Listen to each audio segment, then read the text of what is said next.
കൊള്ളാം ബ്രോ, കിള്ള സിനിമയാണ്. റീമ കല്ലിങ്ങലിന്റെ ഒരു കംബാക്ക് ആയിരിക്കും. ചില ഇതിന് കുറച്ച് അവാർഡ് കിട്ടുന്നുണ്ട്. ഇനിയും റീമയുടെ പെർഫോമൻസിന് ഇനി അവാർഡ് കിട്ടാനുള്ളതുണ്ട്. റീമയാണ് ഈ സിനിമ ഫുള്ളായിട്ട് ഇങ്ങനെ ക്യാരി ഓൺ ചെയ്തു വന്ന് വേറെ ആർക്കും അങ്ങനെ വലിയ മെയിൻ റോളായിട്ടൊന്നും ഇല്ല.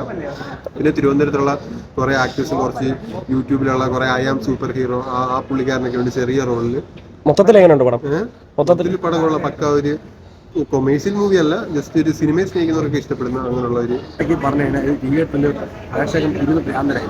അയ്യപ്പ പടം ആ ഒരു സംഭവം കണ്ടിരുന്നത് പടം കാണാനവർക്ക് ഇഷ്ടപ്പെടും. അല്ലാത്തവർക്ക് ഒന്നുമില്ല. ഹിസ്റ്ററിക്കും കാര്യങ്ങളൊക്കെ ആണെങ്കിൽ എന്ന് പറഞ്ഞാൽ പോലും നമുക്ക് ഒന്ന് മണിക്കൂറിനോളം കണ്ടുകൊണ്ടിരിക്കാനും പറ്റില്ല. 1 മണിക്കൂർ 1.5 മണിക്കൂർ 2 മണിക്കൂർ തീർക്കേണ്ട പറ്റും. അല്ലെങ്കിൽ ഇതിന് ഒരു സംഭവം ഉണ്ടായി, ഒരു അസുഖം വന്ന് അതിനെ ഒരുമാതിരി വിലപേശി കച്ചവടം ലെവലിൽ ചെയ്തിട്ട് അവർ രക്ഷപ്പെടുത്തി.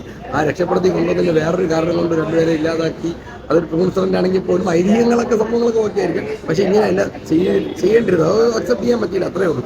മൊത്തത്തിൽ എങ്ങനെയുണ്ട്? മൊത്തത്തിൽ ആവറേജിലും താഴെ തന്നെയാണ്. അത് ലെങ്ത് കുറച്ചൊരു അല്പം സ്പീഡാക്കി കുഴപ്പം കൊടുക്കായിരുന്നെങ്കിൽ ഇത് നമ്മളൊരു വിഷയത്തിൽ കണക്റ്റായി വന്ന ആ സാധനം എന്തിനു വേണ്ടി കൊണ്ടുവന്ന് എന്തിനു വേണ്ടി തീർത്തു ആ ഒരു ലെവലാണ് അവിടെ പോയത്.